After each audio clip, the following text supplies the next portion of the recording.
जी औज़ुबिल्लाहिमिनश्शैतानिर्रजीम बिस्मिल्लाहिर्रहमानिर्रहीम। आज जो वीडियो मैंने बनानी है, टॉपिक हमारा है, जैसे कि आपको नज़र आ रहा होगा, पेल्विक टिल्ट। ठीक है, पेल्विक टिल्ट काइनेजियोलॉजी में और हमारे फिजियोथेरेपी में एक बहुत ही अहम टॉपिक है और इस टॉपिक को जो है हर लेवल पे डिस्कस किया जाता है। जूनियर लेवल पे स्टूडेंट्स होते हैं तो उनकी तो नीड है इसको समझना, इस पे एक नोट लिखना और इसको याद करना। लेकिन जब आप एक ग्रेजुएट फिजियोथेरेपिस्ट बन जाते हो या आपका कोई एग्ज़ाम होते हैं या आप फर्दर आपको ट्रेनिंग करते हो तो और आप प्रैक्टिस करते हो तो आप पेल्विक टिल्ट का एग्जामिनेशन करना आपके लिए बहुत ज़रूरी होता है। पेल्विक टिल्ट असल में है क्या चीज़? पेल्विस का टिल्ट होना यानी हमारी बॉडी में जो एरिया आपका सेक्रम और उसके हिप बोन्स यानी फीमर के बीच में जो हड्डियां है, ठीक है, इसको हिप बोन्स कहते हैं। दोनों हिप बोन मिलके एक पेल्विस बनाते हैं।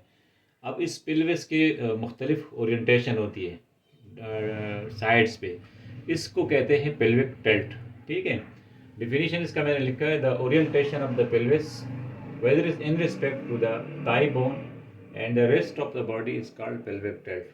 pelvis का ओरिएंटेशन थाई बोन के रिस्पेक्ट में, थाई बोन के तनाजुर में और रेस्ट ऑफ द बॉडी यानी बकिया बॉडी के तनाजुर में, उसके with respect of that body, this is called pelvic tilt. ठीक है, अच्छा, पेल्विक टिल्ट कितने किस्म का होता है? एक तो सबसे पहले मैं आपको बताऊं कि नॉर्मल पेल्विस क्या होता है। जब आप नॉर्मल पेल्विस को समझ जाओगे तो इसके साथ आपको टिल्ट का भी समझ में आ जाएगा कि टिल्ट पेल्विस का क्या होता है। तो देखो, यहाँ पे इंटीरियर सुपीरियर लेग स्पाइन होता है, ठीक, और ये यहाँ पे प्यूबिक सिम्पेसिस होता है। ठीक, बिल्कुल प्यूबिस का जो बीच का जगह है। ठीक है, अगर ये प्यूबिस और ये एंटीरियर सुपीरियर स्पाइन ये ऐसे स्ट्रेट लाइन में आ रहे हैं, ठीक है, तो ये पेल्विस की नॉर्मल पोजीशन है। नॉर्मल एनाटॉमिकल पोजीशन में जब आप स्ट्रेट खड़े हैं एक नॉर्मल बंदे के अंदर, ये पेल्विस की पोजीशन होती है, बिल्कुल सीधा ऐसे वर्टिकल एक लाइन आप ड्रॉ कर सकते हैं। लेकिन अगर ये पेल्विस आपका ये एंटीरियर सुपीरियर लेग स्पाइन थोड़ा आगे आ जाए, ठीक है, ये एलियक बोन है, ये एंटीरियर सुपीरियर स्पाइन, ये पोस्टीरियर सुपीरियर लेग स्पाइन है, ठीक है, एएसआईएस और पीएसआईएस, ये थोड़ा सा अपनी पोजीशन से आगे चला जाए तो क्या हो जाता है, और इसका आपका प्यूबिस पीछे चला जाएगा। देखो, ये पूरा रोटेट करेगा, ये आएगा आगे आएगा तो ये पीछे चला जाएगा, तो पूरा आपका पेल्विस जो है ये ऐसे क्या हो गया, रोटेट कर गया। अब ये रोटेशन क्या कहलाता है, यानी एंटीरियर सुपीरियर स्पाइन का आगे की तरफ चला जाना, मुड़ जाना, और आपका प्यूबिस का पीछे चला जाना, ये क्या होता है, this is called interior pelvic tilt. आपका पेल्विस इंटीरियरली रोटेट हो गया। और अगर यही पेल्विस जो है ये बजाय आगे आने के ये पीछे चला जाए, देखो ये एंगल बन गया, पहले स्ट्रेट लाइन था, यहाँ पे एक एंगल बन पैदा हो गया। ठीक, अगर ये इंटीरियर सुपीरियर लेग स्पाइन ये बैक साइड पे चला जाए और प्यूबिस आपका ऊपर आ जाए, यानी यहाँ से यहाँ तक आ गया, ठीक है, जैसे इस तस्वीर में नजर आ रहा है तीसरे वाले में, तो this is called posterior pelvic tilt, यानी पेल्विस आपका बैक साइड पे चला गया। ठीक, अच्छा, अब जब हम बॉडी को एग्जामिन करते हैं तो हमें कैसे पता चलता है? वो इंडिविजुअल जिनके अंदर लॉर्डोसिस बढ़ जाता है, ठीक, ये वाली तस्वीर है, तो यहाँ पर ये लंबर स्पाइन है, यहाँ पे आपका लॉर्डोसिस हो जाएगा, यानी लंबर स्पाइन का जो कर्वेचर है वो कर्वेचर अगर नॉर्मली यू है तो ये यू हो जाएगा, यू ऐसे, ठीक है, बढ़ जाएगा, ये कर्वेचर आपका बड़ा हो जाएगा। तो इस बड़े कर्वेचर को क्या कहते हैं, लॉर्डोसिस कहते हैं। तो वो इंडिविजुअल जिनमें लॉर्डोसिस डेवलप हो जाते हैं उनमें आमतौर पर इंटीरियर पेल्विक टिल्ट होता है। ठीक, और वो इंडिविजुअल जिसमें स्वे बैक, ठीक है, स्ट्रेट स्पाइन आ जाता है, तो स्वे बैक के अंदर क्या सूरत हाल होती है, उसमें पोस्टीरियर पेल्विक टिल्ट होता है, यानी पेल्विस आपका बैक साइड पे पीछे की तरफ मुड़ जाता है। ठीक, अच्छा, अब ये फिनोमेना जो है ये नॉर्मली हमारे बॉडी के अंदर एग्जिस्ट करता है, यानी हमारा पेल्विस जो है वो 30 डिग्री की इंटीरो पोस्टीरियर रोटेशन करता रहता है। तो 30 degree of the anterior posterior rotation tilt of the pelvis is considered as normal. लेकिन अगर ये इससे बढ़ता है मामला तो फिर ये अब नॉर्मल तस्वर किया जाएगा। ठीक, ये बात याद रखें। अच्छा, अब चलते हैं हम, ये है कि ये जो एंटीरियर पेल्विक टिल्ट है इसको कौन से मसल्स काज करते हैं, कौन से मसल्स आपके पेल्विस को एंटीरियर रोटेट करने के जिम्मेदार है। तो आपके हिप फ्लेक्सर्स जो है ये और बैक एक्सटेंसर्स, ठीक, हिप के फ्लेक्सर्स यानी इलियोसॉस और बैक एक्सटेंसर्स जो आपके कमर को पीछे की तरफ ले जाने वाले मसल्स हैं, ये मसल जिम्मेदार हैं आपके पेल्विस को एंटीरियरली टिल्ट करने के, ठीक। और दूसरे साइड पे आपका जो हिप एक्सटेंसर्स है और एब्डोमिनल मसल्स हैं, ये आपके पेल्विक को पोस्टीरियरली जो है वो टिल्ट करते हैं, ठीक, इसके जिम्मेदार है। अच्छा, अब इसमें क्या होता है कि नॉर्मली ये मामला तो चलता रहता है, लेकिन बाज़ दफ़ा ये हिप एक्सटेंसर्स आपके बिल्कुल शॉर्ट हो जाते हैं, टाइट हो जाते हैं, ठीक।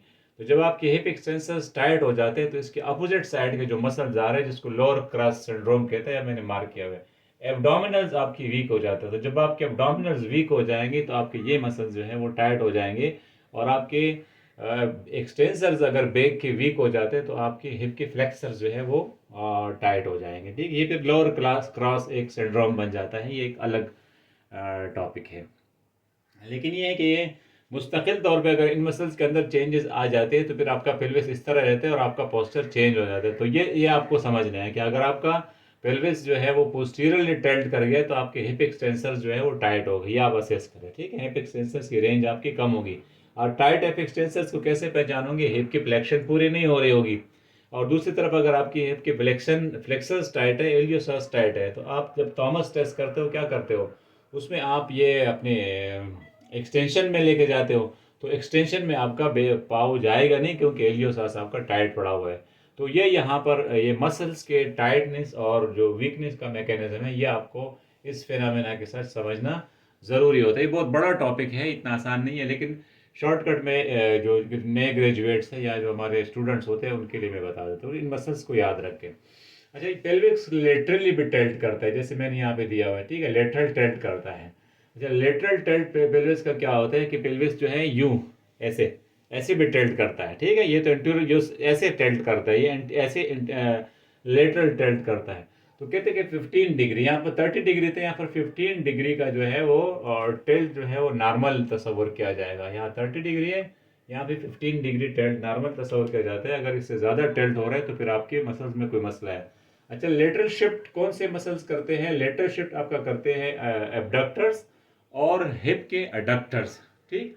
तो अगर आपके जैसे हिप आपका एक पेल्विस जो है मुस्तकिल तौर पे लेटरल शिफ्ट हो गया है, ठीक है। आप जैसे पेशेंट को आपने एग्जामिन कर दिया और वो इसका पेल्विस ऊपर नीचे आ रहा है, तो इसमें क्या आएगा, इसमें एक साइड के जो ये नीचे की तरफ गया हुआ है, शिफ्ट हुआ है, डाउनवर्ड शिफ्ट हुआ है, इसके एडक्टर्स आपके टाइट हो जाएंगे, ठीक।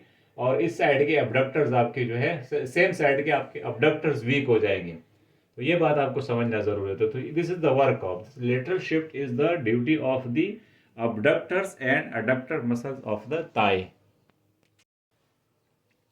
अच्छा, इसके साथ एक और पेल्विक टिल्ट होती है, वो है पेल्विक रोटेशन। पेल्विक रोटेट भी करता है। एक तो पेल्विस आपका क्या करता है, एंटीरियरली एंड पोस्टीरियरली टिल्ट करता है। दूसरा पेल्विस आपका लेटरल टिल्ट करता है, लेटरल शिफ्टिंग होती है जिसको लेटरल टिल्ट कहते हैं। यहाँ पे मैंने ड्रॉ किया हुआ है 15 डिग्री 30 डिग्री। साथ साथ पेल्विस आपका रोटेशन भी करता है। पेल्विस कुछ डिग्री तक 5 to 10 डिग्री रोटेशंस भी करता है। तो रोटेशंस कौन से मसल्स करवाते हैं, internal and external rotators of the hip. तो कुछ एंगल्स तक, जैसे आप हमारा गेट है, इसके लिए तो नॉर्मल तस्वर किया जाता है, लेकिन हो सकता है कि इसमें कुछ एक नॉर्मलिटी आ जाए, जैसे हम एंटीवर्जन और रेट्रोवर्जन कहते हैं, यानी पेल्विस आपका रोटेट कर जाता है। तो इन मसल्स पर फिर आपने काम करना होता है। अब आते हैं हम कुछ टर्म्स की तरफ आते हैं जो इस पेल्विक टिल्ट के साथ रिलेटेड है, जिसमें सबसे है, पहले मैंने लिया पेल्विक इनक्लिनोमीटर। पेल्विक इनक्लिनोमीटर एक डिवाइस है जिसके हमारे पास होता है गोनियोमीटर। तो इंक्लिनोमीटर एक अलग चीज़ है, ठीक। उसकी एक तस्वीर किताब में दी गई, मैं यहाँ नहीं ड्रॉ कर सका, लेकिन एक पेल्विक इनक्लिनोमीटर से हम ये इंक्लिनेशन नापते हैं कि पेल्विस आपका कितना इंक्लाइंड है, इसकी जो है टिल्ट कितना है और रोटेशन कितना है। तो ये वाला आला जो है ये इस मकसद के लिए इस्तेमाल किया जाता है, जो आपके पेल्विस की इंक्लिनेशन को नोट करती है। दूसरा मैंने पॉइंट लिख के lower cross syndrome. Pelvic tilt के साथ एक चीज़ रिलेटेड है जो कि लोअर क्रॉस सिंड्रोम कहलाता है। जिसमें से आपके एब्डोमिनल्स वीक हो जाते हैं, हिप एक्सटेंसर्स टाइट हो जाते हैं, हिप फ्लेक्सर्स भी टाइट हो जाते हैं, बैक एक्सटेंसर्स वीक पड़ जाते हैं। तो एक लोअर क्रॉस सिंड्रोम डेवलप हो जाता है, जिसमें पेशेंट को डिस्कम्फर्ट होता है उसको उठने बैठने में, और बैक मुस्तकिल एक back pain, postal back pain रहता है उसको। तो वो लोअर क्रॉस सिंड्रोम कहलाता है। फिर इन्हीं मसल्स पर आपने कुछ टाइम तक काम करना होता है ताकि इनको स्ट्रेंथन किया जाए। लॉर्डोसिस एक टर्म है जो इस मैंने अपने लेक्चर के दौरान आपके साथ डिस्कस किया कि यहाँ पर लंबर स्पाइन में आपका लॉर्डोसिस डेवलप हो जाएगा। जब कब डेवलप हो जाएगा? जब पेल्विस आपका बहुत ज़्यादा इंटीरियरली टेल्ट कर जाएगा, जब पेल्विस बहुत आगे जाएगा तो यहाँ पे लॉर्डोसिस डेवलप हो जाएगा। और पेल्विस पेल्विस पीछे आ जाएगा, जैसे यहाँ पे पीछे गया हुआ है, तो आपका स्पाइन जो है वो हो सकता है कि रिवर्स लॉर्डोसिस हो भी चला जाए, या आप स्ट्रेट जैसे स्वे बैक कहते हैं उसमें चला जाए, जिसमें आप जब एक्सरे करते हो तो कर्व जो है स्पाइन के मसल्स वर्टेब्रो के बीच में ख़त्म हो जाता है। तो वो ये वाली कंडीशन है कि जिसमें पेल्विस आपका पीछे रोटेट कर जाता है और स्पाइन स्ट्रेट हो जाता है। तो जब आप स्पाइन के मसल्स पे काम करते हो, जिसके लिए जो आपका मैकेंजी बैक एक्सटेंशन है वो एक आइडियल एक्सरसाइज है इस मकसद के लिए, तो साथ साथ आप इससे रिलेटेड इन मसल्स पे भी काम करें। मसलन आप हिप एक्सटेंसर्स को भी इसकी भी क्या करें, स्ट्रेच करें, और अब्डोमिनल्स की स्ट्रेंथनिंग पे आप इसके साथ साथ काम करें। ठीक, प्रैक्टिस में ये चीज़ें समझ में आ जाती है। स्वे बैक मैंने डिस्कस कर लिया कि ये स्वे बैक में चला जाएगा। दूसरा ड्राइंग एंड मैन्यूअर भी पेल्विक टिल्ट के साथ एक रिलेटेड चीज़ है, जिसमें हम ट्रांसवर्सस अब्डोमिनस मसल्स को हम स्ट्रेंथन करते हैं। हम सांस रोक के अपने पेल्विस को पीछे की तरफ लेके जाते हैं और आगे लेके आते हैं। ड्राइंग एंड मैन्यूअर कहते हैं, जिससे जो आपके कोर मसल्स हैं, जिसमें मेन मसल ट्रांसवर्सस एब्डोमिनस है, इसकी हम जो है वो स्ट्रेंथनिंग करते हैं। तो all these were about the pelvic tilt, anterior pelvic tilt, posterior pelvic tilt, lateral shifting pelvic rotation, कौन कौन से मसल्स इन्वॉल्व है, क्या क्या फिनोमेना है। जो भी मैंने आपको ये पढ़ाया, जो क्लास में लिया, आपको ये चीज़ें समझ में आ जाती है तो इसको बार बार देख लें। समझने के बाद आप मुझे कमेंट कर दें कि इसमें जो है सजेशन भी अपने लिख दें, क्या कैसे इसको मैंने आगे इन लेक्चर्स के सिलसिले को ले जाना है। अच्छा लगे तो लाइक करें, कमेंट करें, और चैनल को सब्सक्राइब करें इस काम के लिए। मुझे डॉक्टर मोहम्मद तारिक फिजियोथेरेपिस्ट को इजाज़त दीजिए। अल्लाह हाफिज़।